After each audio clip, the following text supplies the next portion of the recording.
My name is Henry Weston. I am 36 years old at the beginning of this story and have been married to my sweetheart Jenny for 16 years. We have a 14-year-old daughter named Juliana. My height is about 180 centimeters and my weight is about 200. Mostly muscle gained from 18 years as a commercial and residential electrician. School was never my passion. I managed to graduate from high school, but working with my hands was what I was really good at. I had a hard time staying still in class, so I got a lot of trouble for being disruptive. I wanted to do something, not sit still and listen. So right after high school, I took a job with a local contractor as an apprentice electrician. 4 years later, I easily passed the journeyman's exam, and 2 more years later, at the ripe old age of 24, I got my master's license. In my opinion, I'm a smart guy, but I don't like learning from books. I wanted to start my own business after I got my master's degree, but Jenny didn't want to take any chances. We had a young daughter, and Jenny was a stay-at-home mom, and she really liked having a steady check to rely on. So I continued to work at Alpha Electrical Contractors. I was making a good living. We were able to buy a house, and we each had a car, which we were now paying for in full. We were able to go on vacations, pay all our bills with no problem, and we had money left over for entertainment. We weren't rich, but we were comfortable, we were happy, and we loved each other. Well, at least I did. My best friend growing up was Tom. We met in Mrs. Collins's 3rd grade class when his family moved next door, and from that day on, we were practically inseparable. We played sports together, went on double dates, and in high school, we even got jobs at the same fast food restaurant. Tom was more of a smart guy. While I was pulling cable and bending pipes as an apprentice electrician, he was getting a business degree from Stanford. While I was working on my master's degree, he was getting his MBA. He has a great job, even though he works long hours and makes a lot more money than I do. But he is single and lonely, so he spends a lot of time with me and Jenny. We've tried to make a relationship with him, but nothing has come of it. He comes over for dinner a few times a week and often talks about how jealous he is of my family. Money can buy a lot of things, he said, but you can't buy the love of a family. I agreed with him every time. I loved my wife and my daughter was the apple of my eye. My daughter and I were very close. I taught her a lot, even though I had much higher hopes and dreams for her myself. But, I reasoned, it never hurts to know a thing or two about electrical repair. Next chapter. My world came crashing down in August. When I got home from work, I found Tom's car in the driveway. This wasn't unusual because, as I said, he often came over for dinner and sometimes ended up at my house before I did. Usually when I entered the house, Juliana was the first to greet me. She would hear my truck pull up to the house and would be sure to wait for me at the door. It didn't happen every day, but often enough, so when I walked through the door and she wasn't there, I'd ask Jenny where she was so I'd know. "She's at Danielle's," Jenny replied. I noticed the look on her face. Tom was sitting on the couch, and the look on his face was exactly the same. Something was definitely wrong. "What's going on?" I asked. And then Jenny uttered those 4 words that every man dreads hearing from his wife. "We need to talk." Having just come home from an open construction site in the middle of August, I was pretty disgusted. "Okay. Do you mind if I take a shower first?" Jenny nodded, and I continued on to the bedroom and showered. I pondered the possibilities. Could she be pregnant again? It had been a while since we'd talked about kids, and in fact, we'd discussed a lot of things we could do when Jules left home. We hadn't had anything in a few weeks. Something kept getting in the way, or she just wasn't feeling well when I tried to initiate. But it hadn't been more than 6, 8 weeks, so the math worked. So if she accidentally got pregnant, that would certainly be cause for concern, though I hoped she knew I would be happy to have another baby. But why did Tom have to be here for that? Maybe she'd told him first to see how I'd react. Maybe someone was seriously ill. I had no family. All my grandparents were dead. My father died when I was 11, and my mother died about 10 years later. They divorced when I was a toddler due to my mother's infidelity and my father's inability to come to terms with it when she finally left. My father was killed in a car accident, crashing headfirst into a tree. He was completely sober, and there were no skid marks on him. Later, I didn't realize what that meant. Perhaps one of Jenny's parents or her younger sister Liz had problems. I conceded that it could be Jenny or Tom themselves, but figured I should have learned something by now. Obviously, this was just speculation, and there was nothing left to do but go downstairs and find out what was wrong. I got dressed and joined them in the living room. In retrospect, I should have noticed that they were sitting side by side on the couch, and I was sitting alone on the chair, but it didn't occur to me at the time. "Henry, you are a wonderful man and have been a faithful husband and hard-working provider for so long," Jenny began. This was not a good start. "Henry, Tom and I have fallen in love with each other. I'm sorry, but I'm asking for a divorce." And if I had ever imagined what it would be like to be hit in the chest with a cinder block, what I felt at that moment would be very approximate. I was stunned, but the words weren't coming. So Jenny kept talking. "I hope we can do this the easy way. We would like to stay here so that Juliana can continue at the same school. I don't want to disrupt her life any more than necessary, but we just can't go on like this." I managed to find my voice. "You slept with him?" I managed to ask. She bestowed a wry smile on me, and her answer was a knife in my back. "Of course I slept with him, Henry." I was still trying to recover from the blow to my soul I had just received. I had always thought we were happy together. Sure, we had our problems, like all couples do, but nothing that would cause a breakup. My mind went into overdrive, trying in vain to find something that would make her turn her back on another man. We had been together for over 20 years, more than half of our lives. There had to be something, but I didn't think anything of it. I couldn't believe this was happening to me. It was only through Tom's attempt to intervene that I finally regained the power of speech. "Henry, listen!" "No!" I roared in a voice that surprised even me. "You're never talking to me again, you son of a bitch! Consider yourself warned, Tom. If a word comes out of your mouth against me, I'll kill you and gladly spend the rest of your life in prison for it. Nod if you understand." He nodded. Tom was in a suit and not particularly muscular. I could snap him like a branch if I wanted to, and he knew it. "You don't have to be like that," Jenny interjected. "Let's try to be as civil as possible, please, Henry." "I need to be like this, and I am being as civil as possible. I'm the one who was betrayed and trampled on, so screw you and whatever you think about how I should react." I spat out after her. "And I'm taking custody of my little girl, not you." "Henry, I understand you're upset, but I'm not giving up custody of Juliana," said Jenny.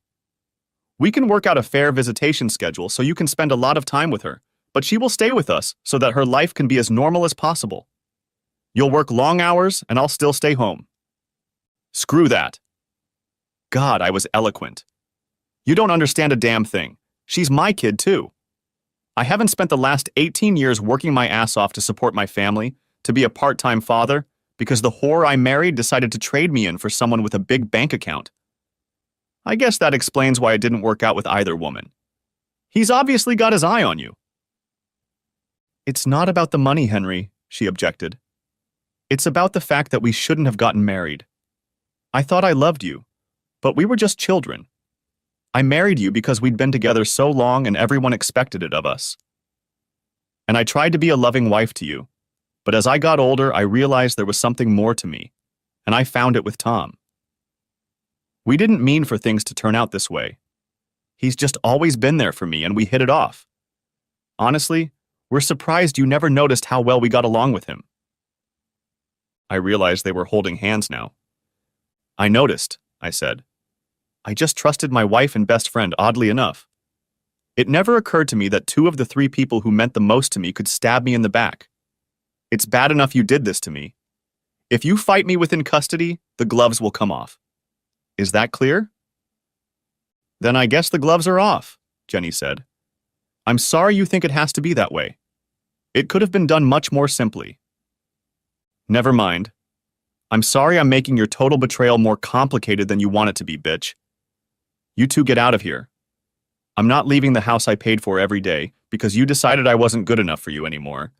I'm sure the moneybags can put you in their bachelor pad. Great, Jenny said. I already have a few things at his house. That was offensive. I'll just grab a few more things and we'll go. For that matter, Henry, I'm sorry. They were already out of range when I muttered, Everything you're saying isn't worth shit, obviously. I sat silently on the couch, staring into space. I heard them rummaging around in the bedroom for about 30 minutes. Then Tom carried the suitcase out the front door and loaded it into the car. A few minutes later, Jenny came out of the bedroom. She stopped and turned to me before walking out the door. She started to say something, but then changed her mind and left without saying a word. When Juliana got home that afternoon, I explained to her what had happened, trying not to use any derogatory language toward her mother or Uncle Tom. I didn't want to seem like I was trying to ruin her relationship with her mother. In hindsight, that's probably what I should have done, but I tried to make it as easy as possible for her and had complete faith in my relationship with my daughter. It probably wouldn't have mattered anyway. In this state, a child age 14 or older has the right to decide which parent they want to live with, as long as both parents are found eligible. Unfortunately, being a lying, cheating whore doesn't in itself make you an unfit parent, but I was sure of Juliana's love for me and that she would choose to stay with old dad.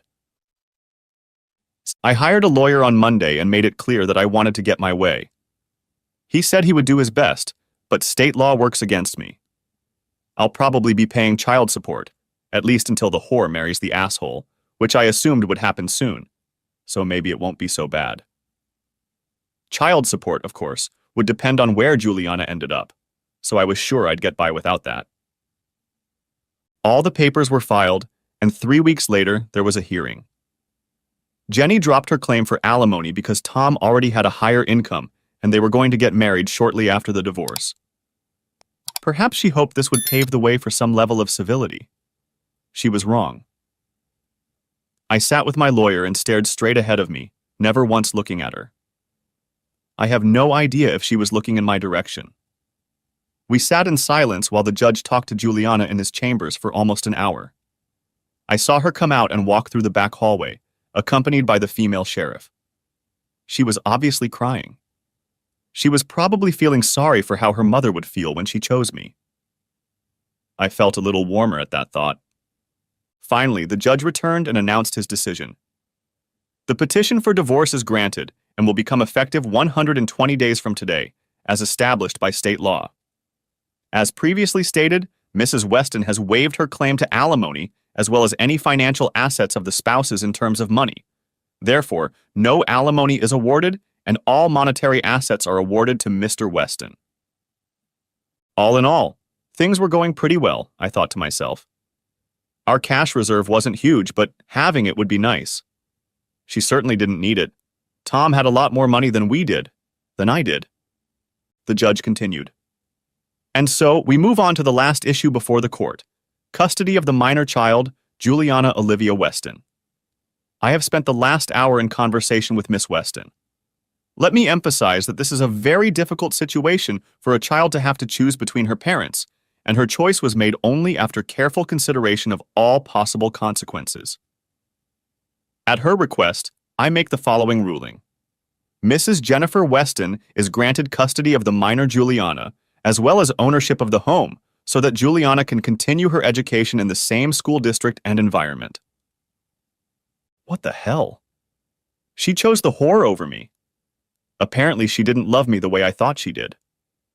Apparently, I had completely misunderstood my entire family, including Tom. I was naive and foolish to think that they really loved me and cared for me. It was exactly the same as with my parents.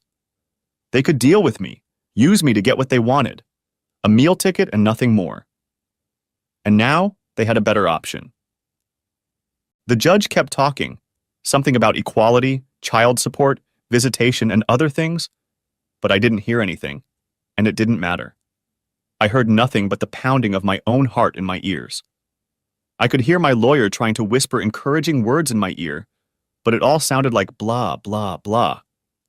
I was brought back to reality by a hammer blow. In a daze, I wandered down the hallway. I was vaguely aware of Juliana hugging me and whispering, "Daddy, Daddy, Daddy," but I couldn't do anything but stand still. The betrayal by the only three people who mattered to me, indeed, the only three people in my life, was complete. I had no one. Jenny came up behind Julianne with a look of pity on her face, while Tom prudently kept to the side. "As I promised, Henry, we'll make sure you see her as often as possible, but I think it's in her best interest." "Looks like you win some and I lose some," I said. "I'll be gone by the end of the week." Assuming I meant leaving home, she replied, "There's no need to hurry, Henry. There's no hurry. We can stay in the apartment as long as it takes. I really hope we can get over this and learn to get along with each other. You still mean a lot to me." I turned and looked at her. This time, there was a harsh note in my voice. "Don't feed me your nonsense. If I meant anything to you, this wouldn't have happened. Like I said, I'll be gone by the end of the week. Take your daughter and leave me alone." "She's our daughter, Henry," Jenny said. "She'll see you next weekend." It sounded almost like a growl. "No, she's made her choice. She chose you. Goodbye, Jennifer."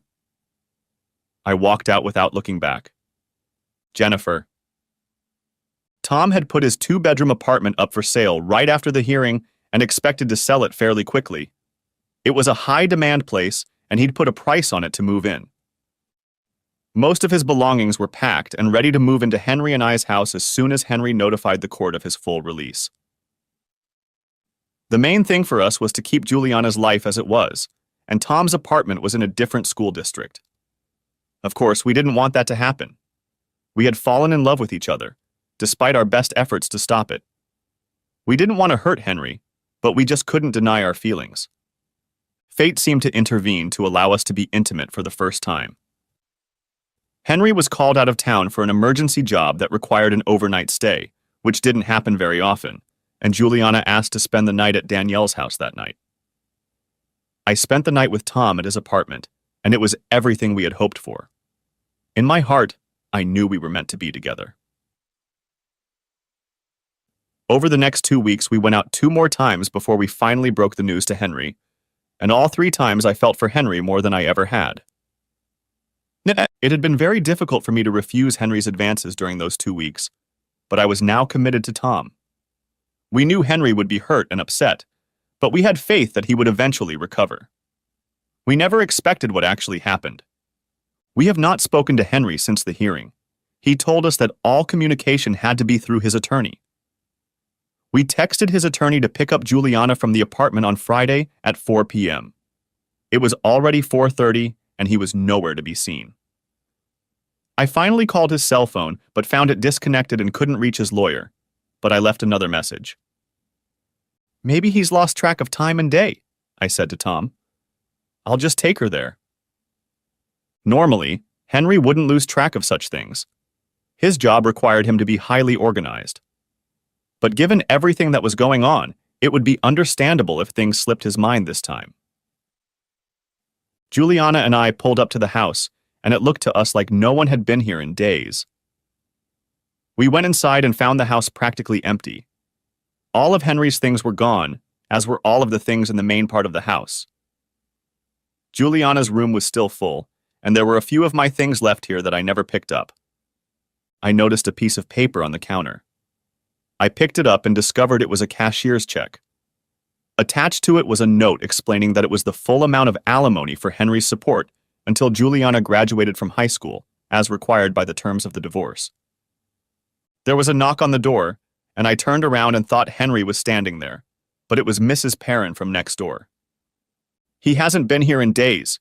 He took the whole house out on the lawn, and the next day, the Salvation Army truck came to take everything away. I think it was the day after your divorce hearing." "Did he give you any coordinates, Mrs. Perrin?" I asked. "His phone is disconnected, and there's no way we can get in touch with him." "Juliana, dear, could you give us a moment?" asked Mrs. Perrin, walking further into the kitchen and standing next to me. We waited until she came out. "I didn't want to say it in front of her, Jenny, but he gave me a message for you." I had a sudden sense of foreboding. I braced myself for what I was sure would be bad news. "Okay, What was the message? He said that the next time I see you, if you ask where he is, I should tell you. That he will see you in hell. I'm sorry for my language, and I'm very sorry, darling, for all that has happened. Tears rolled down my face. He was gone. He paid child support, gave away everything he had that he couldn't carry, disconnected his phone, and walked away, leaving his daughter without a word. He said he was leaving, but I assumed he meant leaving the house, not our lives. He referred to Juliana as your daughter, but I thought it was just in a fit of temper. Mrs. Perrin left, and Juliana came back into the house. She saw tears streaming down my face. What's wrong, Mom? I had no other answer. Any hope that this was a mistake or that everything would be okay was gone. I felt like I had no choice but to be brutally honest. He's gone, baby. I'm sorry. Juliana flared up with anger. You did this.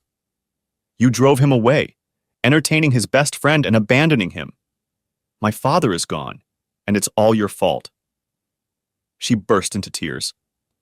I grabbed her and enclosed my sobbing daughter in my arms. I'm sorry, sweetie. I never thought this would happen. But things couldn't go on the way they were. I wish things could have been different, but you just can't do anything about it. We collapsed on the floor of the abandoned kitchen and cried, tucked into each other's shoulders for what seemed like hours, though it was actually about 10 minutes until we were finally able to get our emotions under control. We walked back to the condo in silence, and Juliana immediately went to her room and slammed the door shut, bursting into tears again. What happened? Tom asked. He left, I told him. He donated everything in the house, disconnected his phone, left a check for the full amount of child support. I showed him the check. And he told our neighbor that if we asked where he was, we'd see him in hell.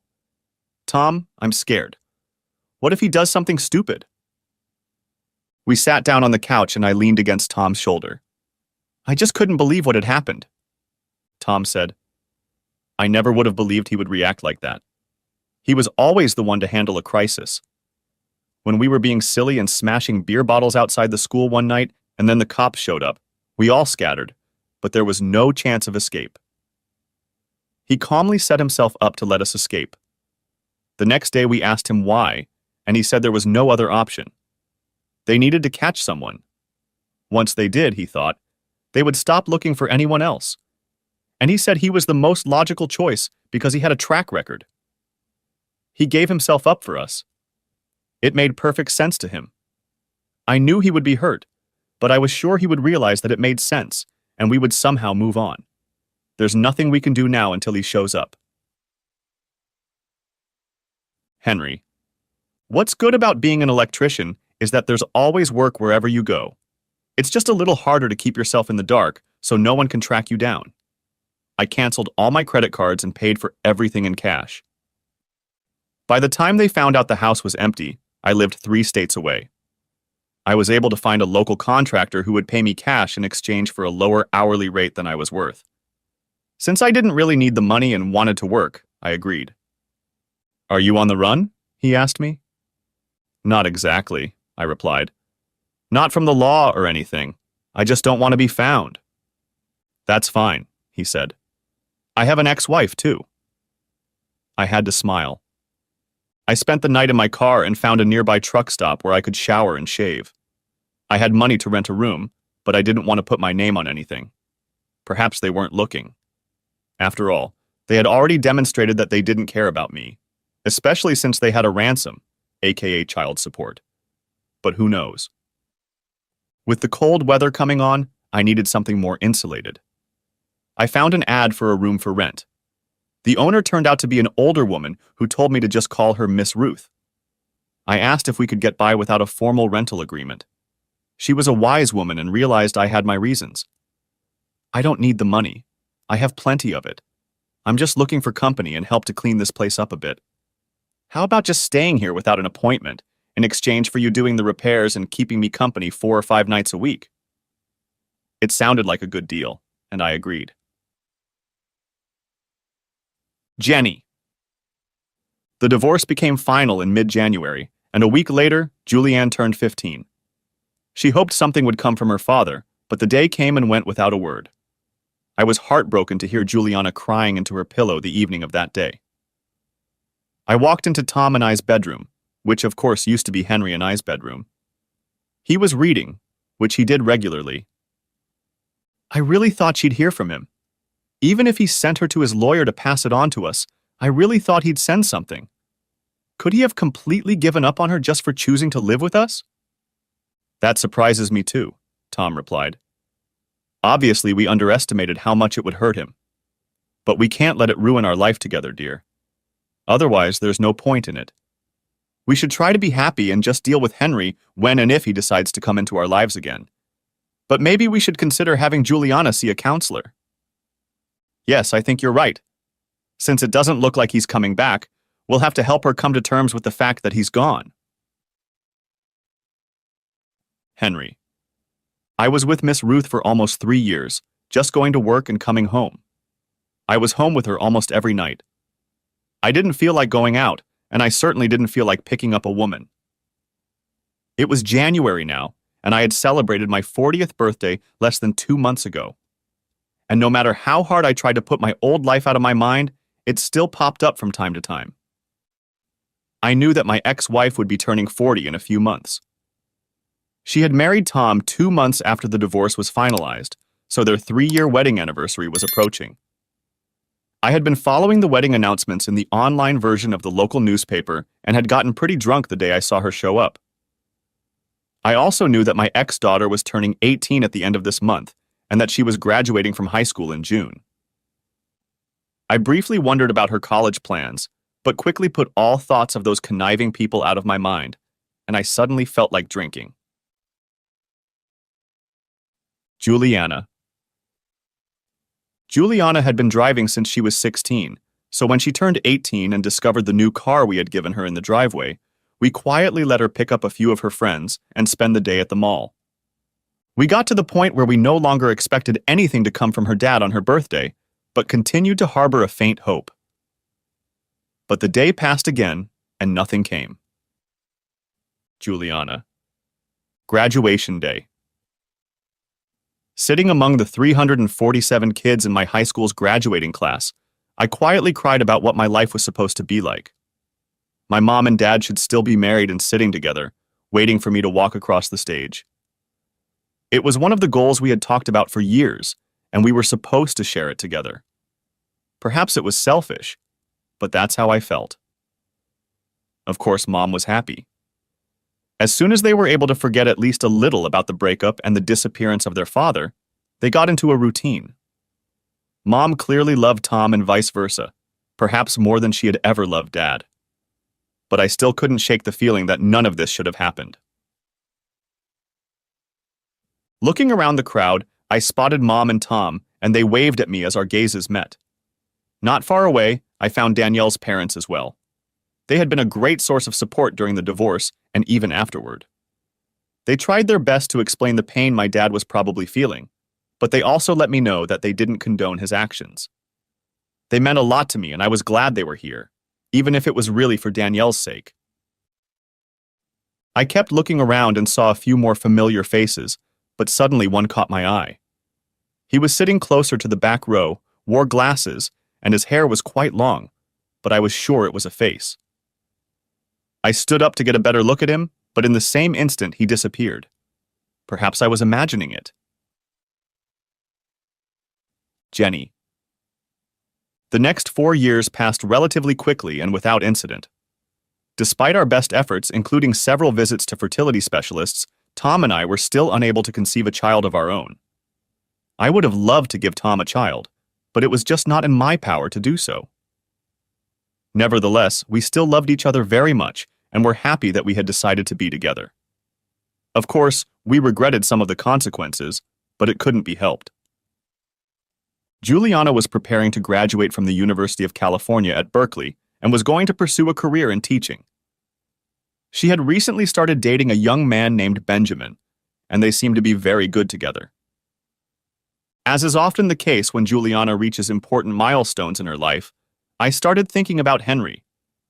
It had been about 7 years since we had heard from him at all.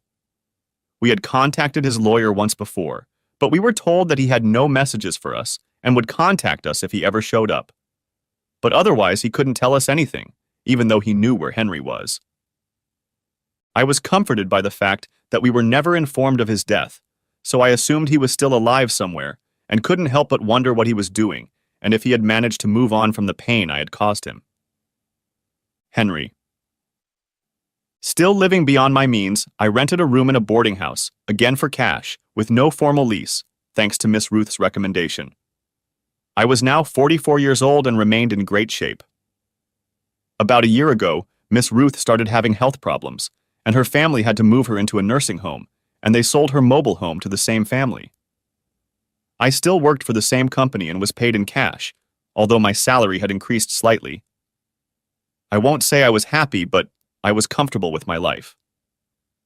Of course, then I stopped by Denny's for lunch. I'd been here many times before, although it had been about 3 weeks since the last time, and knew the staff well. Gail, a nice black woman in her 60s who worked behind the counter and whom I'd known since I'd come here, saw me walk in. She knew my story backwards and forwards as she had been a great conversationalist over the years and promised to be discreet.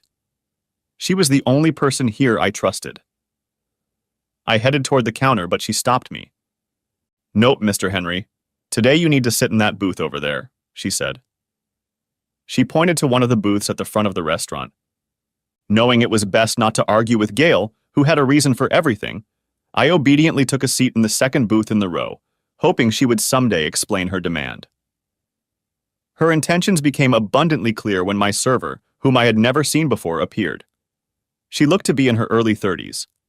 She was tall, slender, blonde, coincidentally or not, the polar opposite of Jenny, short-legged brunette and curvy, and beautiful. And she had a wonderful smile. Her name tag read, Kelly. "Good morning," she said. "How are you today?" "Much better already," I replied. I know it was vulgar, but she smiled like it was the nicest thing she'd ever heard, even though she'd probably heard it for the millionth time. I ordered my usual dish and waited for Kelly to disappear around the corner. I jumped up and caught Gail's eye. "I know what you're doing." "I hope you do," she replied. "Or you're not as smart as I thought you were." Then she went about her business. Kelly checked on me a couple times until my food arrived and then quickly set my plate down. I watched her chatting with the other customers and caught her gaze a few times as I looked at her. She seemed to feel the same connection I did. Or maybe she was just afraid I would stalk her and wanted to be able to give a good description. She approached me once more. "My shift is ending, so I wanted to wish you a good day," she said. And none of the other clients she had said goodbye to in this manner. It had to mean something, so I decided to take a chance. "Say, would you have dinner with me tonight?" Her face lit up with a wide smile. "I'd love to. You can pick me up here at 6 o'clock. I stayed in my booth until she left. She smiled sweetly at me as she walked past me, heading for the exit. I immediately headed over to the counter to talk to Gail, who I was pretty sure lived here. "So Cupid, what's her story?" I asked. Gail told me everything as she knew it. She's 35 years old and has an 8-year-old daughter, Megan. Her husband couldn't hold down a job and ran off with her best friend when the girl was only 3. Sounds familiar, I thought. She just moved here hoping for a fresh start and hadn't even dated since hubby left. I immediately thought of you. You'll be good together. I can feel it. "Does she know you set us up?" I asked. Gail only smiled mischievously. She would never tell me. I arrived at Denny's at 5:45, not wanting to be late, with flowers in hand. I sat very nervous in a booth near the door waiting for her to arrive, and promptly at 6 o'clock, Kelly appeared at my back. She was waiting in the back room. She was nervous and didn't want to wait in her apartment, she said. She was wearing a white floral print dress and pink high-heeled shoes that almost reached my height. She was wearing only a little bit of makeup, and she looked absolutely beautiful. And I told her so. "Thank you very much, that's very nice," she said. "You look very beautiful yourself." She took my hand, and we walked the 2 blocks to Maggie's Steakhouse. I know it's a romantic notion, but Kelly's hand really felt like it belonged there. Maybe it's just that it's been so long since anyone has been there, but that's not how I felt. We were seated in a double booth sitting across from each other. Gail said she was 35, but today she didn't look much older than 25. Her blonde hair was mostly loose, but she had some of it braided. I found myself in a quandary. I wanted to know everything about her, but I wasn't really interested in talking about what I used to call my first life. In my mind, the person who lived the first 37+ years of my life wasn't really me. Or at least the me I was now. I was sometimes asked if I had children, and I always answered no, because as far as I was concerned, when Juliana chose to be my mother, she replaced me with Tom. Of course, I wish I could say that I really believed all of that, but I knew that some part of me still loved and missed her. It was just buried deep, deep beneath all the pain and anger. So to limit my exposure, I tried to keep the conversation going as long as possible. "So, how long have you been working at Denny's?" I asked. That seemed like a safe place to start. "Just a couple weeks. I've worked before, and I really like interacting with people," she replied. "And they give me day shifts, so I can work while my daughter is at school." "How old is your daughter?" I asked. I knew the answer. Gail had already told me. But I wanted to make sure I got the information directly from Kelly, and not a third party. "She's 8, and she's the light of my life," she said. "Her name is Megan, and she's so smart and beautiful. Do you have kids?" Shit. "No, I don't," I tried to say as normally as possible. And technically it wasn't a lie, because I don't have kids. As far as I knew, I used to have them, but not anymore, at least not in this lifetime. "Do you like kids?" asked Kelly. "Because any man who comes into my life has to be willing to be a father to Megan. That doesn't mean I'm after them. I'm perfectly fine on my own. But I'm not going to find myself in a situation where me and my daughter is separate from me and my husband. We're going to be a family and we're going to act like a family. Does that make sense?" "Yes," I replied, and I couldn't agree more. And to answer your question, yes, I do love children very much. Juliana's face, at least the one I'd last seen, popped into my mind without any warning. As the evening progressed, I admitted that I had been married and divorced before, but tried not to divulge too many details, explaining that I still held a lot of anger and pain about it, which was true, but was determined not to let it affect my future relationships, which was also true. We didn't prolong the conversation, we just had dinner, and then I offered to drive her home, but she again asked me to drop her off at the restaurant. "Henry, I have to admit I really like you," Kelly explained. "I felt a connection when I first talked to you at my table, and I continue to feel it today. But I can't ask you to take me home because Megan is there. My roommate is nice enough to keep an eye on her when I have to work extra hours or leave for whatever reason. But I don't want Megan to see me with anyone until I'm really ready and sure. I hope you can understand that." "I totally understand, Kelly," I replied. "I only have me, and you have her to think about. I'll let you be the guide in these matters. Can I see you tomorrow?" "I can't go out tomorrow night," she said. "I don't want to be a burden to Mrs. Pritchett. But I am working tomorrow morning, and it would be a pleasure to me if you would come and have breakfast in my office tomorrow." "Can we consider it a second date?" I asked. "I'd like that very much. Maybe Gail will let me sit with you for a few minutes, since she's set us up and all." "I wasn't sure if you knew that. I'll see you in the morning." I kissed her cheek. Kelly. I had been at work since 7 in the morning. The school has an early morning program that allows me to pick her up before I get to work. And we were busy this morning, but I knew Henry would walk through the door at about 7:45. I felt him before I saw him. All my tables were taken, so he sat at the counter with Gail until one was vacated, at which point he jumped up and took it before it was even fully vacated.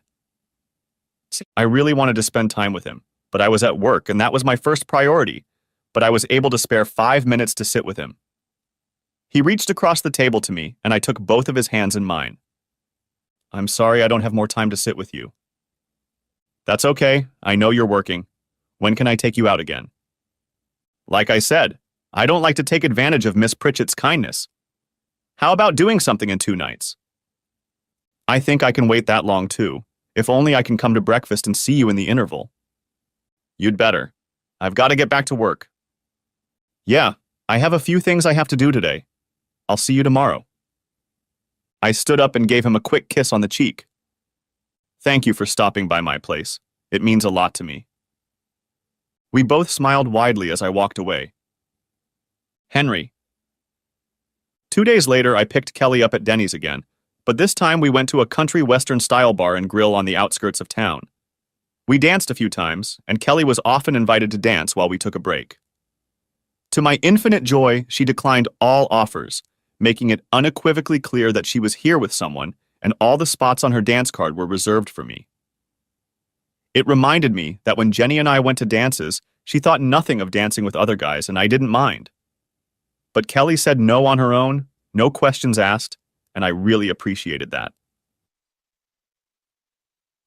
As the night went on, we danced closer and closer. Later, we kissed, right there on the dance floor, and she said, "I think it's time for us to go back to your place." So we did. We went back to my place and did it until she had to leave to be home by midnight, like she promised her babysitter. I refused to drop her off at the Denny's that late. Either I would drive her home or she would stay with me. Her daughter would have gone to bed by now anyway, and I didn't want to risk Kelly's safety. She let me drive her back to the apartment. Kelly. We had been together for about 2 months now, and Henry had been so patient. He came to my work almost every day, and we met about once every 3 or 4 days. Miss Pritchett assured me that she would be happy to watch Megan anytime, but I still didn't want to do it too often. We also managed to get together occasionally when I was free from work and Megan was still in school, but that was infrequent because I tried to schedule as many of my errands as possible when Megan was in school. We both realized that Gail had pushed us to meet, and we both noticed the look she would throw at us saying, "I told you so." I was really falling for him and decided it was time to take the next step in our relationship. "How would you feel about having dinner at my place tomorrow?" I said. "That would be great," he replied. "Would it be just the two of us?" I paused briefly to build tension, then smiled and said, "No. Megan will be there if that's okay with you." "Kelly, honey, I'm not just okay with it, I'm thrilled. But are you sure you're ready?" "Yes, I think it's time. She loves stuffed animals." Henry.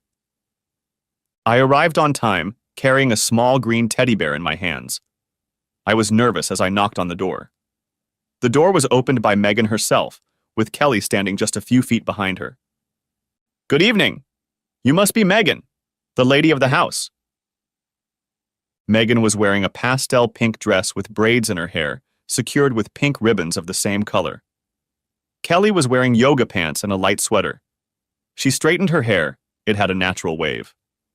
"Yes, sir, that's me. Please come in." I was very impressed with her manners. "Thank you, Miss Megan.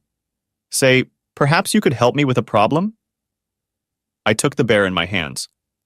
"I have a friend who needs a place to live and someone to love him. He can't stay at my house. It has a very strict no-bear policy. Maybe you'll agree to take care of him for me?" Megan took the bear cub from my hands. "I have lots of friends he can meet. He'll be happy here." She ran off to deliver her new friend to the bedroom. "That was cute," Kelly said, giving me a quick kiss. "She loves plush animals. Her room is full of them, and they all have names. I don't know how she manages to keep them in order." I hugged her and kissed her even tighter, but immediately broke the kiss when Megan walked into the room. "These are my best friends," she announced. I was introduced to Isabel the raccoon, Susie the tiger, and Conrad the zebra. I shook each of their hands, paws, hooves, while introductions were made, and then Kelly asked her to please remove her friends. "Conrad?" I asked. "She heard that name in a commercial and liked it for some reason," Kelly explained. "The next friend that came into our family was named Conrad." We sat down to dinner, and the conversation was mostly led by an 8-year-old girl who really liked the sound of her own voice. But it was a pleasure to listen to her, and again Juliana's face came to mind. This time, it was the 8-year-old version of her. I felt my eyes start to mist up, and I quickly pulled myself together, hoping Kelly didn't notice. After dinner, Kelly and I sat on the couch, talking and holding hands as we watched Megan play with a few of her friends, including Bobby, the newest member of her family. Quite suddenly, Megan stopped and looked at me. "Are you going to be my new daddy?" Kelly started to interject, but I stopped her. "I'm on it, honey." I motioned for Megan to stand in front of me. "Megan, honey, I really like your mom, but I'm not going to lie to you, okay? Your mom and I are still just starting to get to know each other, and we're a long way from deciding anything. Not only that, but I have another beautiful girl that I need to convince, because if I ever marry your mommy, in a way I'm marrying you too, right? So your mommy and I will be spending a lot of time together while we decide what we're going to do. And there will also be times when it's just your mommy and me. It's not that we don't want you with us, but sometimes adults need some alone time. But as soon as Mom and I make any decisions, you'll be the first to know, I promise. Is that okay with you?" "I think it's okay," Megan said. "Promise I'll be first?" I nodded. "Okay. Now can I have some ice cream?" Kelly stood up and handed each of us a scoop of ice cream, which we ate at the table. All of this brought back so many hard memories that I had tried my hardest to avoid for years. My eyes were moist again, and this time I was sure Kelly had noticed it, but neither of us said anything. Finally, it was time for Megan to go to bed. My heart increased 3 sizes when she asked me to read her a bedtime story. After a rousing version of Sleeping Beauty, I kissed her forehead and said goodnight.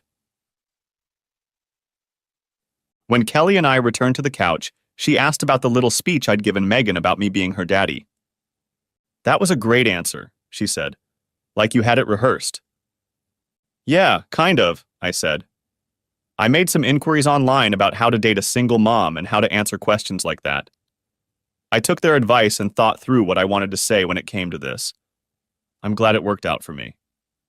"You did a great job. I think she really likes you." She put her hand on mine. "So, you're staying?" "I was hoping to, but it's your house and your little girl is in the hallway, so I didn't insist." "I really want to, but I'm going to have to ask you to leave before she wakes up. We'll just have to be careful. Is that okay with you?" In response, I took her hand and walked down the hallway to her bedroom, locking the door carefully. I paused as the memories came flooding back to me, this time of how I had behaved in a similar way when Juliana was little and Jenny and I needed some time to ourselves. I was living it all over again. Part of me was grateful for a second chance and that I could do it right this time, and part of me was terrified that the outcome would be the same. I couldn't go through that again. Everything went according to plan. Kelly and I spent about 3 hours of intimacy again. There are no words to describe making love to Kelly. Her skin is perfect and so soft. When I entered her for the first time tonight, her moans spoke clearly of the pleasure she was experiencing. She especially loved doing it missionary style, as did the fact that we looked into each other's eyes and kissed as I went in and out of her. And when she climaxes, it's felt with her whole body, making her walls clench on my shaft. It's almost impossible for her to climax without involving me in the process.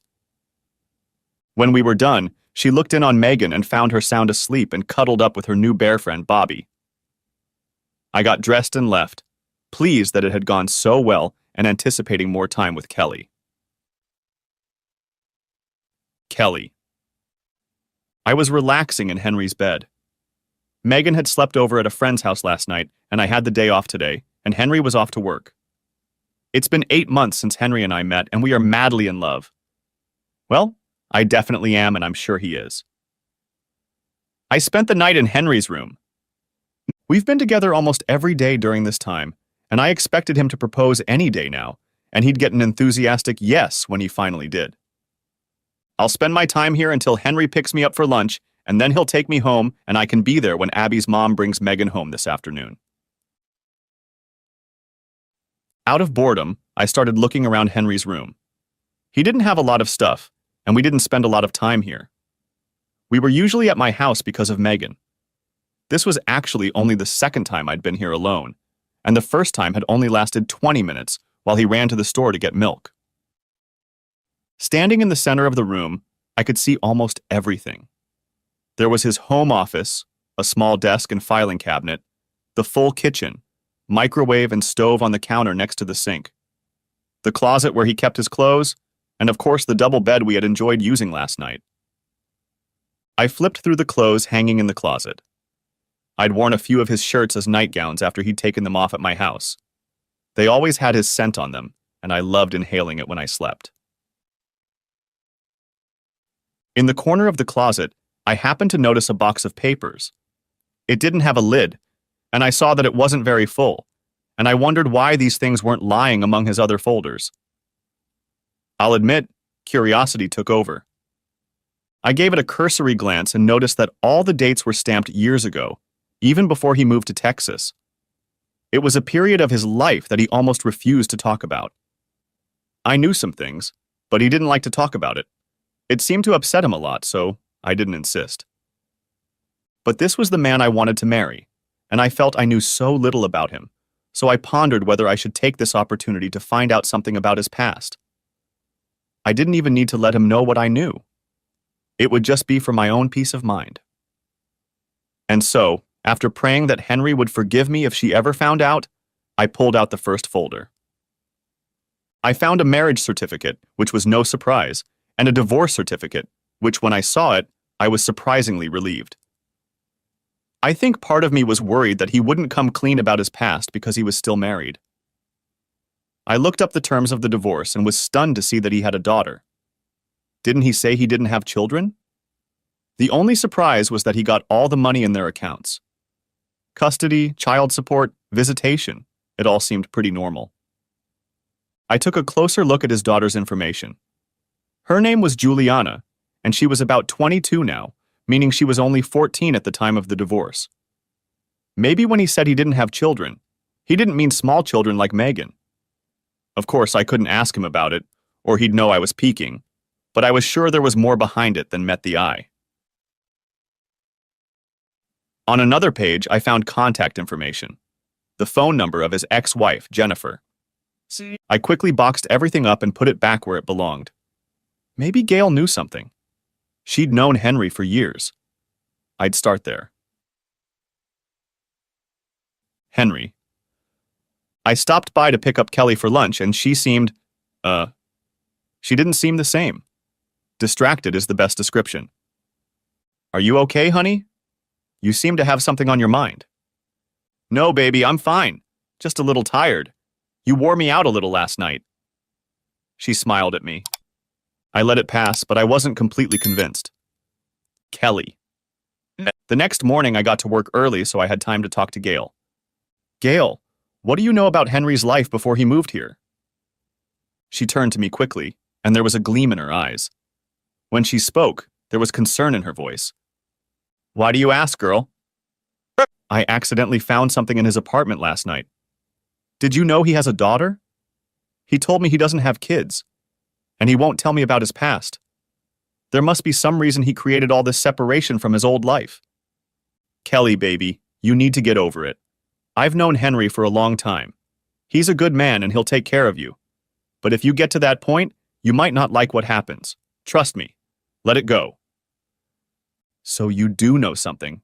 Please, Gail. I love him so much. Help me. She just shook her head and said, Leave it alone, honey. Let it go. Part of me really wanted to take her advice, but the more I thought about it, the more convinced I was that I couldn't do it. He came over for breakfast as usual, and I tried my best to act normal. We discussed our plans for the evening before he had to leave for work. I gave him a kiss and sent him on his way. When my shift was over, I went back to my apartment to think about it some more. Sitting in my apartment, I realized that I had to find out what made Henry leave his daughter. I had to know because I had a daughter of my own. She loved Henry like he was her father, and he seemed to love her like she was his own. And if he could keep one daughter, with the right circumstances, he could do it again. And until I knew what those circumstances were, I didn't think I could put Megan's heart at risk. I was her mother, and she came first, even above my own happiness. Since Gail hadn't said anything to me, and Henry had made it clear he wouldn't say anything either, I had only one course of action. Jenny. The caller ID said, private number. I was used to answering calls from unknown or blocked numbers, just in case it was Henry. But picking up the phone, I was no longer hopeful that it wasn't a telemarketer or some other junk like it usually was. Hello? Yes, hello. I'm trying to reach Jennifer Weston. I almost hung up. Someone who calls under my old last name is almost certainly trying to sell me something and using outdated information.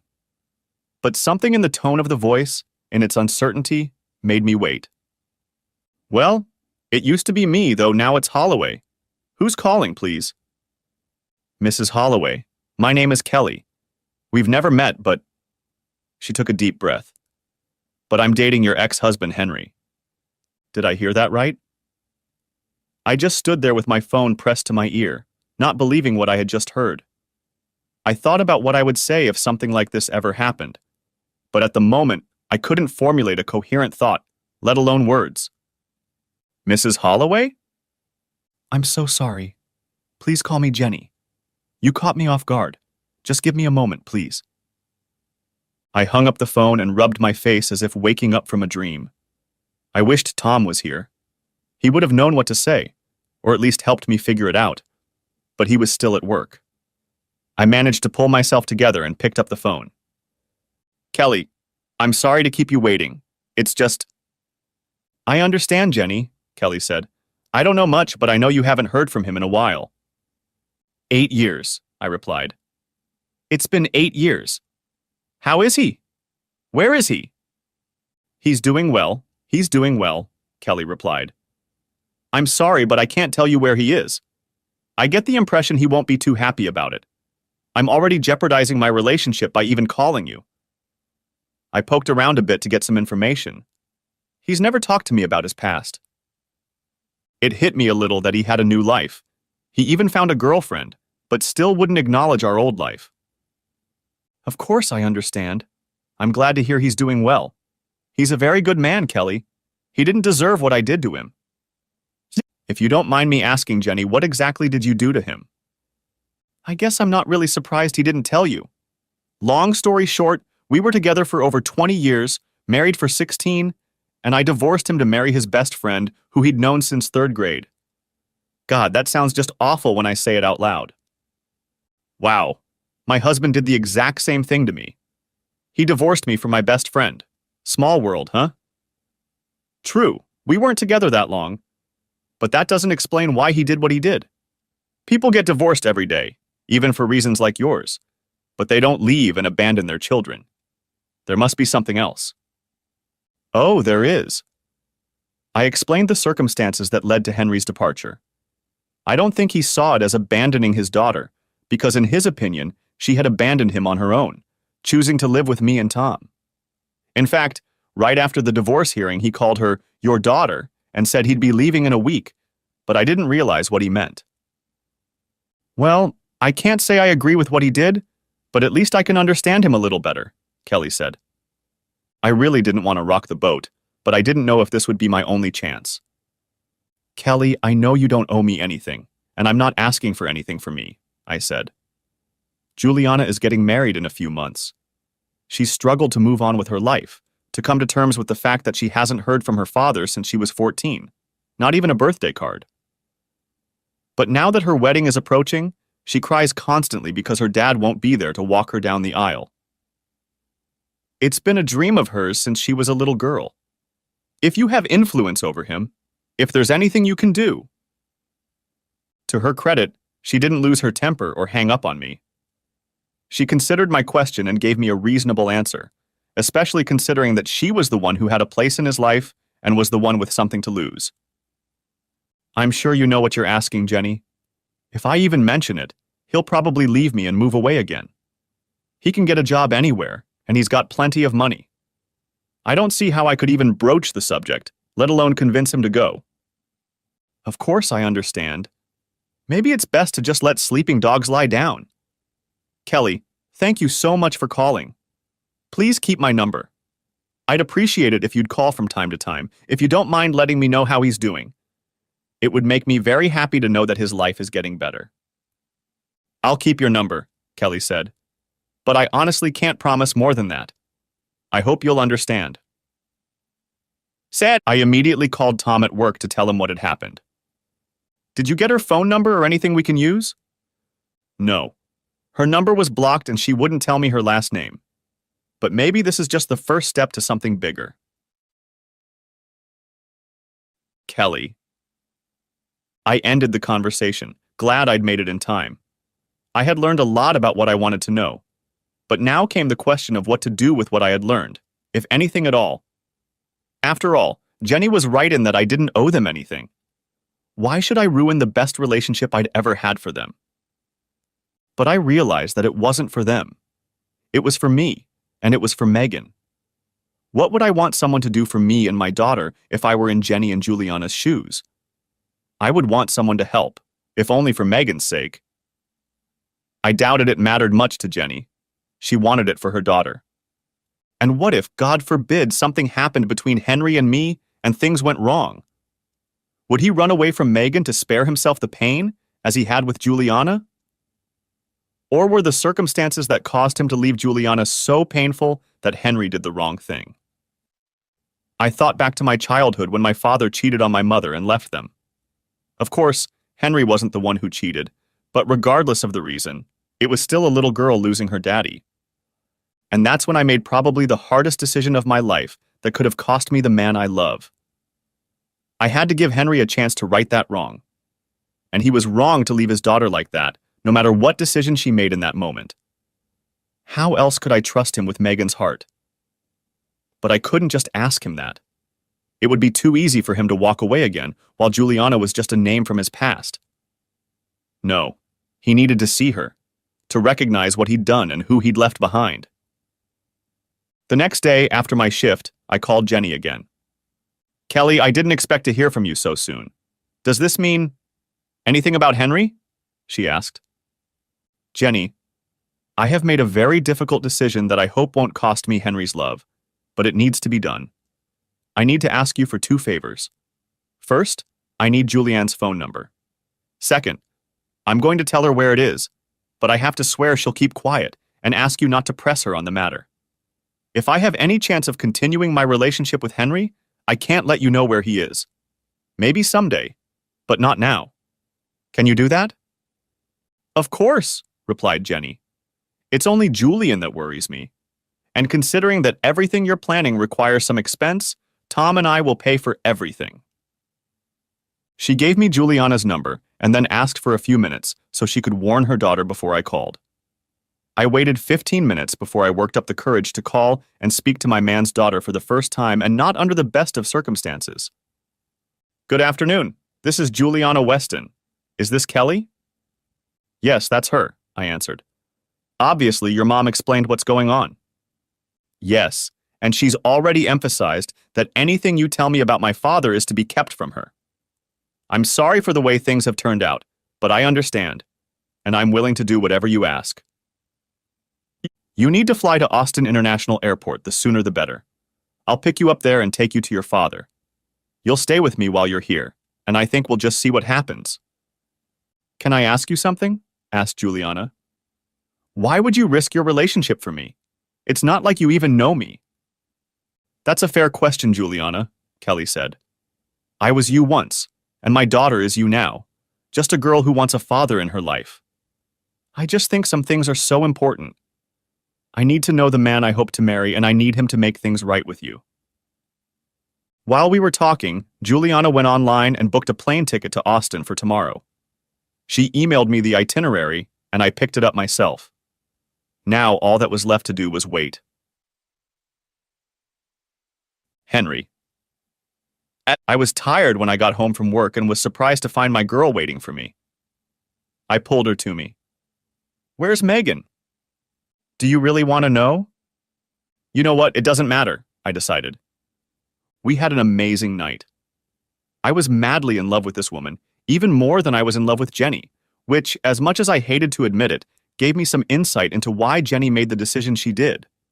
But they had done it behind my back, and that revelation did nothing to lessen my anger and hatred for them. When I brought Kelly to her apartment, I almost asked. I had the ring in my pocket and all, but I wanted it to be something more special. It was definitely going to happen soon. Closing the door, she looked at me with a look bordering on melancholy or bitterness. I hoped everything was okay. Kelly. After sending Megan off to school, I drove to the airport. I waited at baggage claim with a sign with Juliana's name on it and waited. We had already exchanged pictures, but there were a lot of people.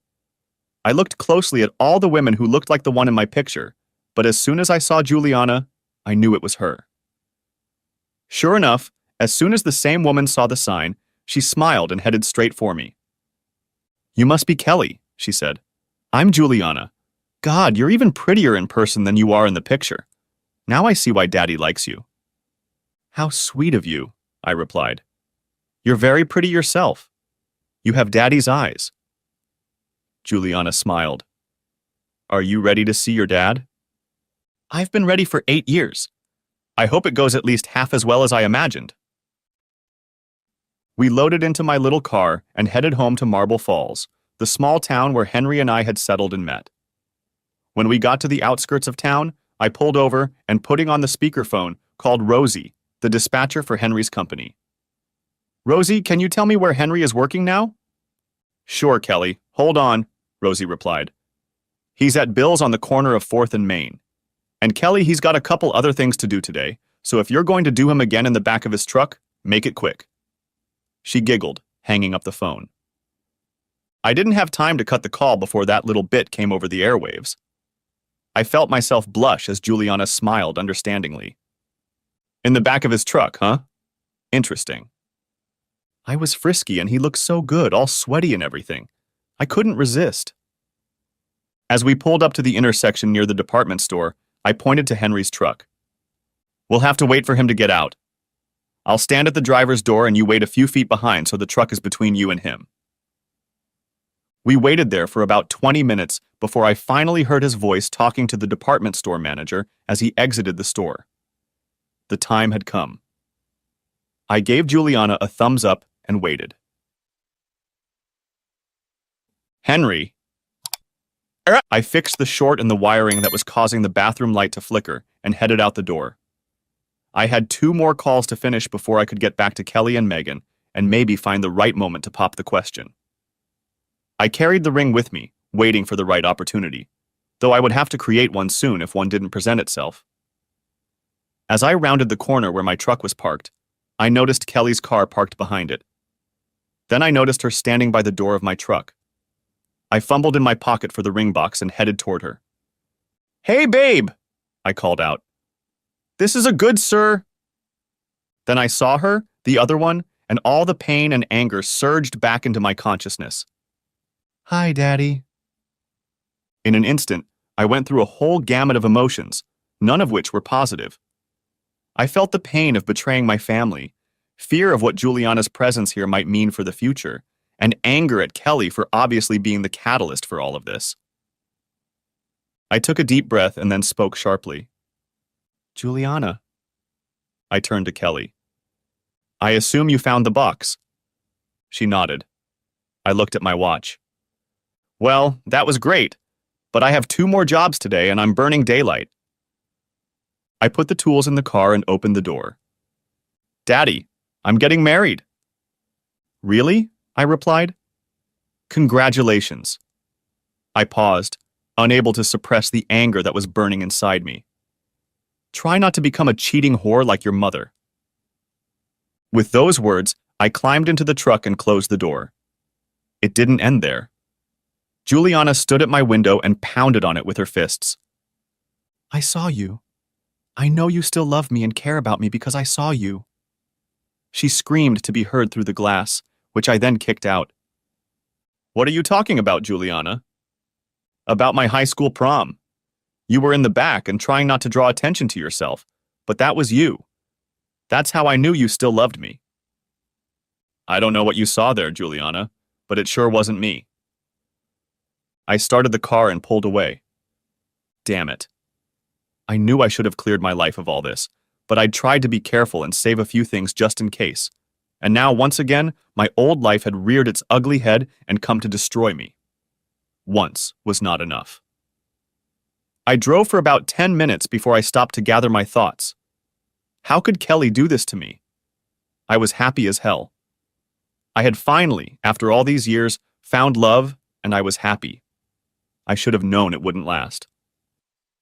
Happiness apparently wasn't my destiny, and this was the last time I would make that mistake.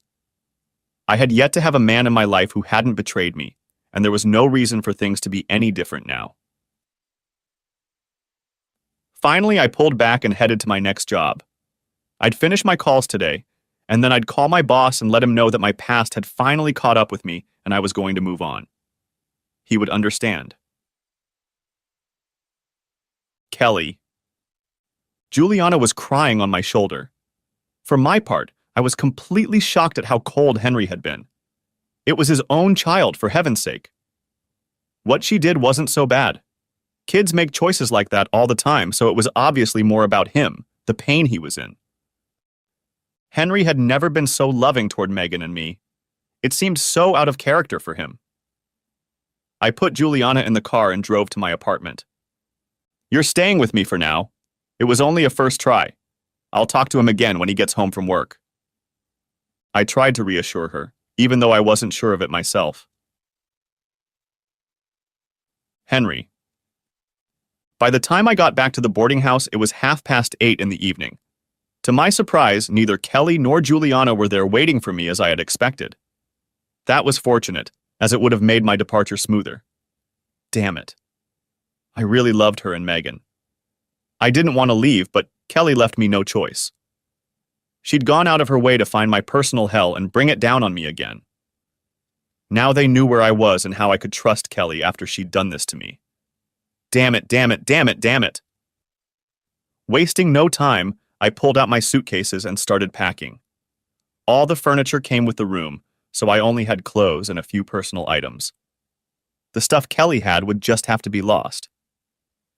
I ignored the knock on the door, but when I heard it open, I realized it had to be Kelly. She was the only one with the key. She closed the door and leaned against the wall, watching me for a few moments before she spoke. "Running again?" "I don't have a choice. Juliana knows where I am now, which probably means..." "Oh shit. I assume you've been talking to Jenny." "Yes. That was the only contact number in your files. Luckily, she still has the same phone number." "Yeah, how fortunate." My sarcasm was obvious. "I guess now you know the whole humiliating story." "Great." And she walked over to me and put her hand on my shoulder. "She told me what happened, Henry. But you have nothing to be humiliated about. The same thing happened to me, remember? But I let it go, lived my life, and found happiness with you." "Did the same thing happen to you?" "I don't think so. You weren't together for 20 years. It wasn't a best friend you'd known even longer. Your daughter didn't decide to scrap you alone in favor of the people who just ruined your life. So no, it's not the same thing." My voice started to rise.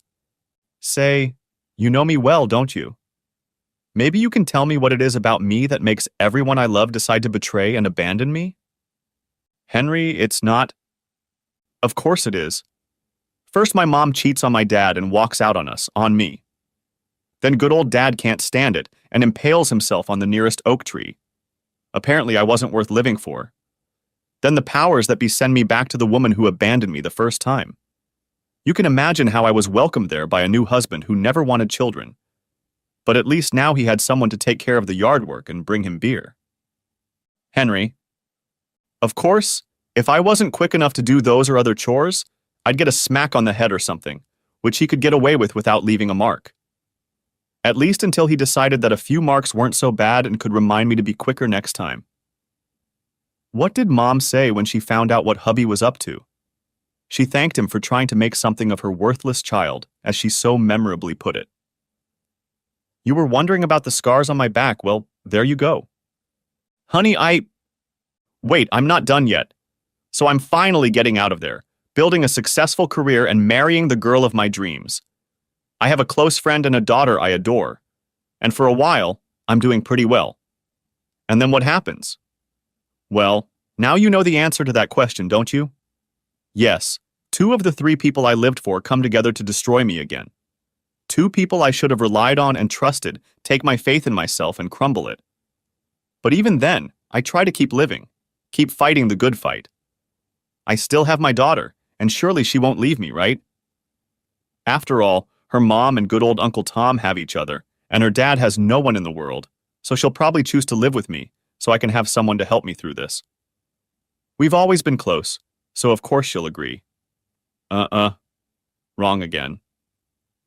She caught a glimpse of what the others felt in me and turned her back on me too. She chose a tramp and her boyfriend over her own father. So tell me, Kelly, because maybe you've already caught it. What is it about me that makes everyone hate me so damn much? I wandered around the room, ranting about all the shit life had thrown my way.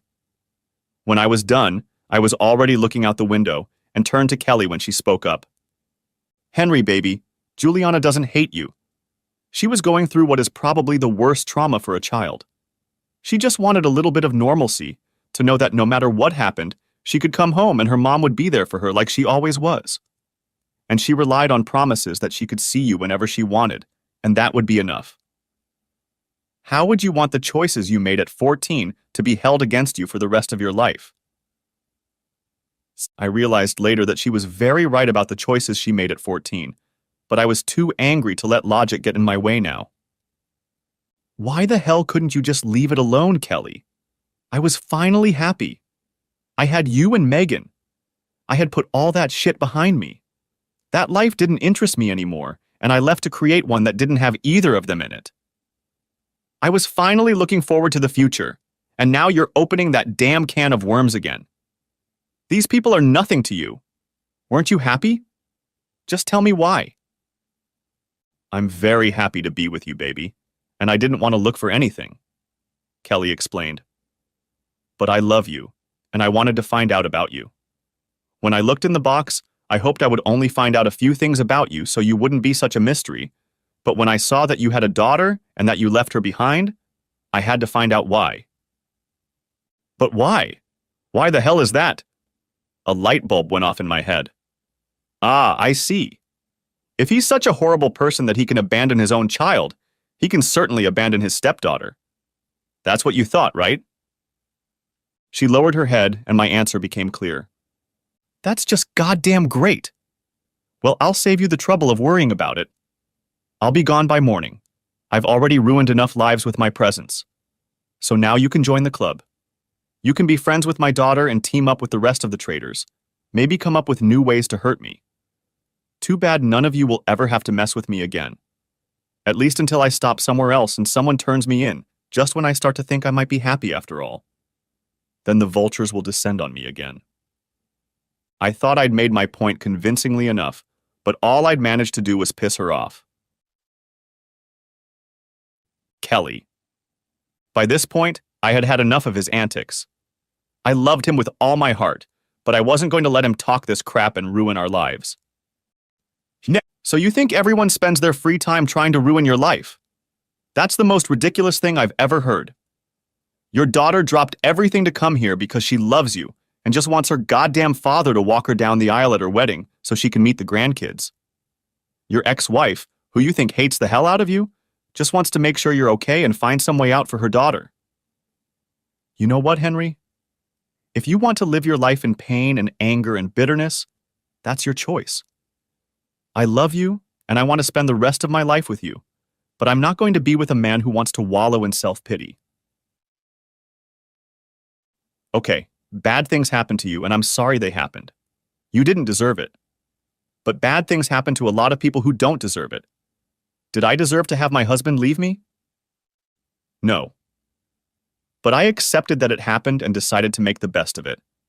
I had built a life with my daughter and hoped to build one with you, but apparently all you can count on is to run when the going gets a little tough. Now I was on a roll. Okay, yeah, I was worried you were going to leave Megan and me because you already did it once. But when I heard the story, I understood. I didn't agree, but I understood. But all of this could have been avoided If you had trusted me enough to talk to me and tell me about yourself. That's what people in love do, Henry. They talk. They trust. They share. I told you everything about myself, even the things I wasn't proud of, because I believed you wouldn't judge me, and more importantly, you'd take care of me. I didn't need this, Henry. I wanted this. Sometimes life and love are painful, just painful, but that's what makes them so good. So take your damn key. I threw the key at him as hard as I could, and it hit him right in the chest. It pissed me off that he didn't even flinch. Go ahead and run to find a place where you can just exist like you've existed for 7 years, instead of living like you've been living with me and Megan for the last 8 months. If that's what you want, then go find it. Walk away from the woman who adores you and another child who loves you. But I want something more, and I wanted that with you. But I think this is just another bad thing that's going to happen to me. I turned and walked out of his room without looking back, slamming that crappy little door behind me. I felt the whole building rumble from the impact, but I didn't care one bit. I wanted him to chase me and beg me to stay because I loved him so much. But I was telling the truth when I said I wasn't going to live with a man steeped in anger and bitterness. Henry. I watched as she sprinted out of the house and slammed the door behind her. Believe it or not, it was the first time I thought about the fact that I might have done something wrong. I had a right to protect myself, to shield myself from the people who trampled on my heart, right? Why did I have to obey them? It hadn't occurred to me what else I could be costing myself. And I'd already admitted to myself that I didn't want to leave. I needed Kelly and Megan. And maybe now I could get Julianne too, at least partially. Oh God, I'm gonna have to do some serious ass-kissing. I stopped my stupid packing and went outside. Kelly's little car was already gone. I could only hope she was headed to her house, but if not, I would stand at her doorstep until she got home and beg her forgiveness. When I pulled into the parking lot, her car was already there and I knew it was time. I deserved everything she had given me. I just hoped I hadn't lost her. I got down on my knees, which wasn't as easy as it used to be, took a deep breath and raised my hand to knock on the door. But no sooner had I put it down on the wood than the door swung open. Kelly leaned against the doorframe as I picked up the house key she'd thrown at me not too long ago. "What do you want?" she asked. "I'm sorry, Kelly. You were right and I was wrong. I love you and I love Megan. I can't lose you. I was stupid and angry and selfish, and I don't want to be like that anymore. I'll tell you everything you want to know if you forgive me. I need you, and I want you. Please." The silence was deafening. She looked down at me and I looked up at her. Finally, she reached out and took the key from my fingers. "Okay, Henry, I'll forgive you, but on one condition." She opened the door all the way. "You have to make things right with Juliana." I stood up and walked through the door, stopping to take her hand and kiss her cheek. She squeezed my hand in return, stopping and kissing me on the lips. Thank God we were okay. Juliana sat on the couch. She wasn't crying now, but she was obviously crying. I knelt down in front of her and took her hands in mine. It had been so long since I had held her hands in mine, and it struck me that the feeling was so foreign and yet so familiar. Emotions came over me in an instant, and my eyes glazed over before I even uttered a word. "Juliana," I began. "I'm sorry for being an idiot. I've been so angry and hurt by what your mother did that I couldn't see or think straight. After what your mother and Tom did to me, I believe that when you chose to live with them, you chose to betray me too, and there was no way I could stay after that. And so I left. I convinced myself that you wouldn't care since you chose them over me." "But Dad, I didn't—" Juliana tried to interrupt me, but I stopped her. "I know, baby, I know. But that's what I thought. That's what I felt. I was wrong. I know it now. Thank you." I looked at Kelly. Thanks to Kelly, I finally realized how wrong I was. And hopefully someday I'll be able to forgive myself.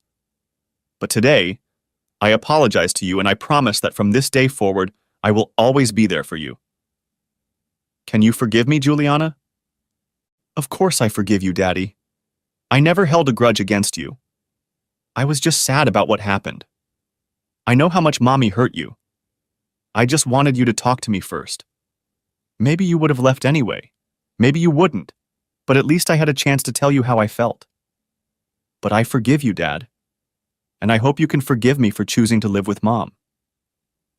Honey, that decision doesn't need forgiveness. I love you and always have. Yes, that was me at your graduation.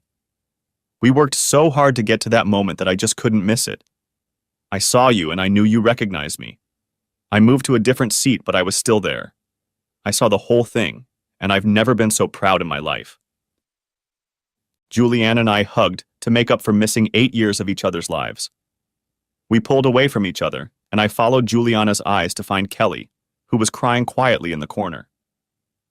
Juliana held out her hand, inviting Kelly into our embrace, and soon we were one large huddled mass of crying humanity. Finally, I pulled away. Hey baby, where's Megan? I asked. She's in the next room with Mrs. Pritchett. I had a feeling things were going to get emotional. Go get her, please. It's important. Kelly went out and returned a minute later with Megan. Megan ran up and hugged me like she always did when we got together. I pulled her into the other room to talk privately. Remember, I said, that I promised you that I might be your new daddy? That I'd be the first to know, she said. That's exactly right. Look. I walked back into the living room. Kelly was sitting next to Juliana on the couch, and they were just chatting. I stood in front of Kelly and took her hands. Kelly, I said. Honey, I want to thank you for loving me enough to do things for me that I can't or won't do for myself. You brought my daughter back to me, even when it was my fault there was so much distance between us. I know you knew how I could have reacted, but you did it anyway. You cared more about what was best for me than you did for yourself. And if that's not love, I don't know what is. And what you did for me only made me even more sure of what I was already sure of. In one motion, I pulled the ring box out of my pocket and dropped to one knee. Kelly, my love, will you do me the honor of becoming my wife? Kelly's eyes widened, and her gaze immediately became moist. Yes, baby. Yes, of course I will marry you. I slipped the ring on her finger, and then she pulled me to her and wrapped her arms around me. I looked at my daughters, both new and old. Looks like you girls are going to be stepsisters. Not stepsisters, Juliana corrected me. Just sisters. That night I took my new family out to dinner, and we talked over the details of the wedding. We planned to go before the county justice of the peace as soon as possible. Neither of us wanted to wait. But that night, I started moving into Kelly's apartment. Next chapter. I thought I looked pretty good in a tuxedo. I know for a fact that Kelly looked stunningly beautiful in her light pink dress. She was 3 months pregnant and was just starting to show. The wedding was beautiful. Juliana looked like a princess, and Benjamin, don't call me Ben, was thrilled to see me and my daughter walk down the aisle. He seemed like a nice guy, though I didn't spend much time with him. But Juliana loved him, and that was the main thing. So far, I'd managed to deftly avoid direct confrontation with Jenny or Tom, though a couple times I'd glimpsed them across the room. In the last couple of days, as the final preparations for the wedding, including the rehearsal dinner, were underway, it was impossible to avoid them completely, but we were so busy that there was no time to talk. Both Jenny and Tom had put on a significant amount of weight. When Jenny was 36 and left me, she still looked amazing in a bikini, and her weight was around 115. Looking at her for the first time in 8 years, I was shocked to see that she had easily gone over 200 pounds. She said that life with Tom had been so good that she had become fat and happy. I suspected, and at the risk of sounding childish and petty, hoped she ate her guilt for what she had done to me. Kelly and I stood together, hand in hand, lost in conversation with a couple of Ben's relatives. Sorry, Benjamin, it would take some getting used to, and I didn't notice them coming up behind me. Hi, Henry. Her voice, which had previously been like a cacophony of angels in my ears, now struck me like fingernails on a chalkboard. Had her voice always been so high-pitched? I had forgiven Juliana, or rather made her forgive me, but my feelings for Jenny had not softened in the slightest, I realized. Nevertheless, for Juliana's sake, I tried to make a happy face. I turned to face her, them. "Hi, Jennifer." Tom started to say something, but I held up my hand to stop him. "Tom, do you remember what I said to you last time? Nod if you remember." He nodded. "My feelings haven't changed." He turned to Jenny. "Honey, I'll get a glass of punch. Would you like anything?" She shook her head. "No." Kelly added, "I'll join you, Tom. I could use a drink." It was an obvious ploy to leave Jenny and I alone, and I watched them until they were out of sight. Once they were gone, we stood in silence for a while. I could have stood for ages without speaking to her again, but apparently that wasn't on the agenda. She spoke first. "I was hoping that after this much time, things like this wouldn't happen anymore. I guess I was wrong." "Wrong? Is there something you want, Jen?" "Yes, Henry. I want us to get through this.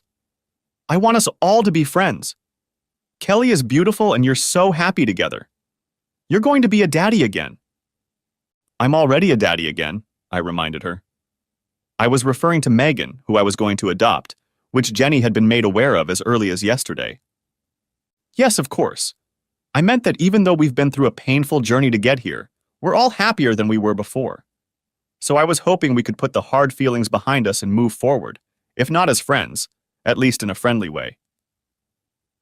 "I'm afraid you're going to be disappointed, Jen. Do you know how much I loved you back then?" She nodded. "And just as much as I hate you and Tom now. And it hasn't made it any better." "But why, Henry? It's been over 8 years. I realize we could have handled it better, but why is it still so strong?" "Then I'll try to explain it to you. First of all, I don't think I ever told you that my mother cheated on my father relentlessly. She would make her boyfriends pick her up from the house while my dad and I played games or whatever. My father tried to get her to stop, but she wouldn't, and he put up with it until she left him completely and divorced him to marry one of them. Shortly after that, he killed himself." "I didn't know that. You told me your father died of a heart attack." "Well, the truth confused me a little. But that's just the backstory. Jenny, I loved you and was in love with you. You were everything I ever wanted, and not once did you even suggest that I wasn't that for you. I thought we'd grow old together, enjoy grandchildren and everything else. But those dreams were shattered, and you made it clear that I was never what you really wanted. I would have agreed since I could support you, and you wouldn't have to work, but apparently you were open to someone you thought was the best, even if you weren't actively looking. Do you have any idea how inadequate I felt? I felt like I'd wasted my life." "I'm sorry. It's not that I didn't love you, Henry. I did. I just... not like that. I couldn't help how I felt." "That's true. And if that was all it was, I might have been able to get over it. I've had exactly 3 people in my life who meant something. I don't work in an office where I make friends with coworkers. I go to work every day, get in my truck alone and go fix things for people I don't know and probably won't see again. Every day I had lunch alone, unless I had a job close to home so I could come home and eat with you. Then I would come home from work and spend all my time with the wife I loved, the daughter I adored, and the best friend who knew me better than anyone else. And then, in one sentence, 2 of the 3 people I loved and trusted destroyed almost everything I thought I knew. They did it together, and they did it on purpose. Henry, we didn't mean for this to happen. But you didn't stop it either. You decided you would reach for the ring and not care about the consequences. Do you have any idea how long it took me to even think about trusting a woman again? But even that wasn't enough for you, was it? It wasn't enough that I lost my wife and my best friend. No, you had to take my daughter as well. Juliana made that choice on her own. Bullshit. Look me in the eye and tell me you didn't push for her to stay with you. I raised my voice. Honey, I know it's going to be weird having Tom here instead of Daddy, but at least you'll be able to see me when you get home from school. And I promise you'll be able to see Daddy as often as we can. Tell me that nothing like that ever happened. She couldn't, and she knew it. I continued. No, you just had to have it all. Your selfish, greedy ass just had to have it all, but with the man you really wanted. Why should your life change, right? Sure, you just destroyed the man who loved and supported you for the past 16 years, but who gives a shit about him if you get what you want? Have you ever thought about telling your daughter, this is going to be really hard on your dad? At least Tom and I will have each other, so I think you should live with your dad so he won't be lonely, and we'll see each other when we can. I already know the answer to that. Not once. You're right, Henry. I guess I didn't think about things like that. Still, you disappeared without a word. What the hell did you think I was going to do, Jennifer? I didn't have anyone. My whole family was gone, and my daughter was convinced to go along with it. What was I supposed to do? Sit at home alone for 12 days out of 14, knowing that my life went on without me on the other side of town. My wife and my daughter in my house, only instead of me, my wife was having fun with my best friend. Just pushed me out and hooked up with him. We ran into each other on the street, and I could see everything I had lost. Did you really expect me to stay there and relive it every day for the rest of my life, just to have a few days a month to be with the kid who threw me to the curb? As far as I was concerned, I had exactly two options: cut all ties and leave, or put a bullet in my brain. And frankly, I doubted which one I'd choose, even as I distanced myself from her. When I asked Mrs. Perrin to tell you that I would see you in hell, it was because I expected to get there very soon. I even had a gun. Gee, Henry, I had no idea. Of course you didn't know. You were too busy with your life, our life, not caring about anything in the world to give a damn about me. You replaced me with the guy you wanted and talked your daughter into staying with you. You had everything you wanted, and you didn't care about me. I even told you after the hearing I'd be gone in a week. I didn't mean I was leaving home. I didn't mean leaving the neighborhood. I meant death. And did you ever express concern or ask what I meant? No. Eventually, I realized I wasn't going to give you the satisfaction. I didn't kill myself because I realized I hated you and that bastard enough to stay alive. Henry, Unfortunately, I continued, as if her mouth had never moved, I let my hatred and anger cloud my judgment when it came to Juliana. When she decided to live with you, I thought she was taking your side and wanting Tom to be her father instead of me, so I overreacted and left without another word. I wish I could blame it completely on you, but I will take most of the blame for this. It cost me 8 years of her life that I can never get back. Thank God there was finally someone who actually loved me enough to think of my best interests, even perhaps to the detriment of their own. But you don't know anything about that, about putting someone else first. Who knows how many more years I would have lost if Kelly hadn't pulled my head out of my ass. And I intend to spend the rest of my life showing her how much I appreciate it. Now, do you see why I continue to hate you? I think I do, Henry. I was hoping time would make a difference, but it didn't. All I can say is that I regret the way we acted. It may take a little more time, but I won't bother you about it anymore. Can we at least agree to be civil? Of course. We still have a daughter in common, and while I'll do my best to avoid you, I realize that's not always possible. In those moments when we have to be in the same place, I will be able to treat you at least as well as a stranger on the street. Just make sure your husband never speaks to me again, or you will be left a widow. Epilogue. Henry. Over the next 2 years, I slowly bought out my boss as he walked toward retirement. I became the largest electrical contractor in Marble Falls and one of the largest in Central Texas. I was still out on calls a couple days a week, but I mostly switched to running the business from the office, and my lovely wife and 10-year-old daughter became my employees.